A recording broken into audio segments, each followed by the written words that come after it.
Well, I've got to the final feature film within the Alfred Hitchcock The Beginning set, and that is 1929's The Manxman.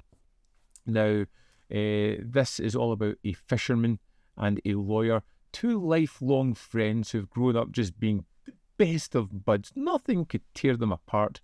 You've got Pete, and you have Philip. Pete is the fisherman, Philip is the lawyer.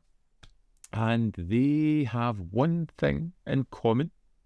They really like the barmaid Kate, who is the daughter of the person who owns the tavern. And Pete one night decides that he's going to confess his undying love for this woman. You know, just let it all out. He'll tell her father, he'll ask if he can marry her.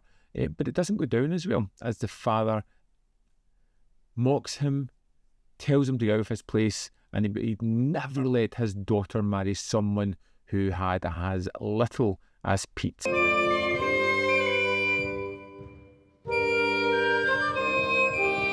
So he decides that he is going to go away, make his fortune, and come back and marry the love of his life. Now he asks his friend Philip, just, can you keep Kate company while I'm away? Make sure that she's taken care of, and then I'll come back and whisk her off her feet. You can already tell where this story is going, and you're right. But that doesn't take away any of the enjoyment or any of the situations, because I really like the characters here.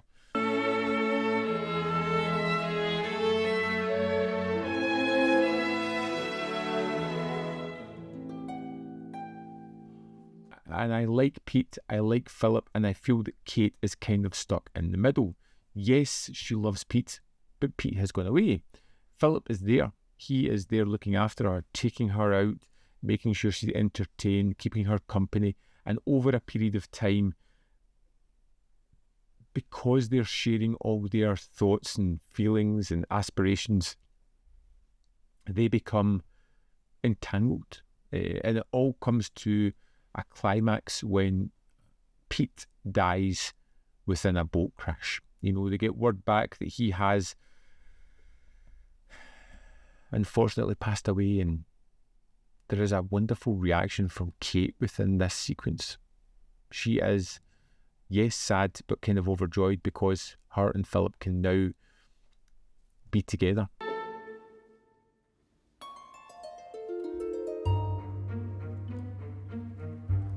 And that's exactly what they do. Unfortunately, the reports of Pete's death have been grossly misjudged, and he happens to be alive, well, prosperous, and returning to this small coastal town to reclaim the woman he loves.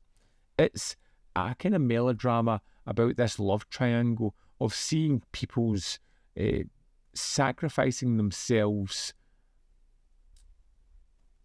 for the happiness of someone else. And it's when Pete comes back into the village, everybody's happy to see him. The person who owns the tavern apologises for his actions and says, of course you can marry my daughter. You've proven yourself to love her, to go out and make a man of yourself. Kate is just, she doesn't want this anymore. And Philip is just aghast because he has broken his promise to his friend, who's now returned from the grave, apparently, who has returned to get his life back on track. And it just throws up all these elements that come to a boil perfectly.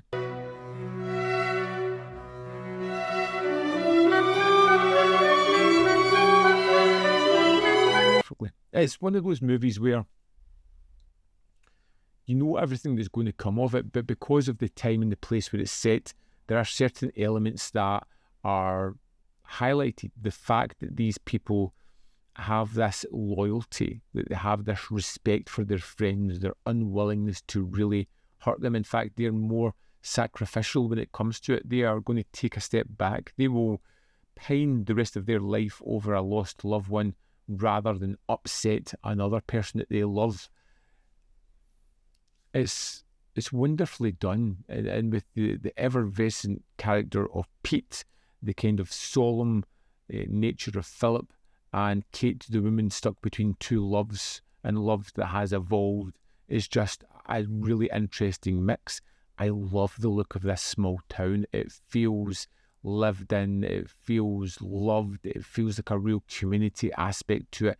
There is these small contained spaces that are used expertly well in staging some of these set pieces, where you can have all three of the main players staged within a sequence, and although something is happening or a conversation is going on, you can see the hidden conversation really play out throughout these scenarios as well, adding a lot to it. Yes, it's a melodrama, and it's possibly one that you've seen done many times before, but this one is engaging. It's got real interesting characters, it's got nice situations, it's got lavish production values, and a real kind of heart to it, and a solemn and interesting finale, which is sad and kind of hopeful at the same time, I think.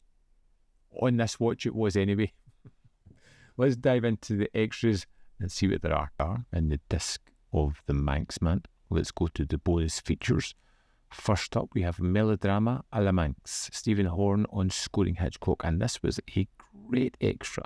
At just under 15 minutes, he talks about the story and the setting, how that would influence a score, and he also goes through the various ways to accompany a silent film, which I found to be super interesting. Next, we have Hitch's Leading Ladies by Davina Quinlivan, which is just under 25 minutes. And she talks a lot about how women are almost fetishized in Hitchcock films, and how they are framed, how they are perceived, how they're always kind of objectified. I thought this was a great extra as well. We have an audio commentary by film historian Farran Smith-Lane. We have the Hitchcock Truffaut archival audio interview, which is just over 6 minutes. The introduction by director and film historian Noel Simsolo, which runs at just under 5 minutes. The Stills Gallery, and that is the extras for the Manxman. There we have it, the final feature film in this set, the Manxman, was really enjoyable. You see Hitch doing something different again, but there's a visual style to this which is really just nice. It's the last of his kind of silent films, or one of the last of his silent films, and it's a kind of hidden gem. Not the usual kind of stuff for Hitch, but something he really gets his teeth into here and does something special with.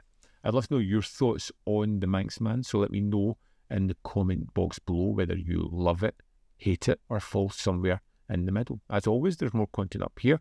You can see more of my stuff if you're interested.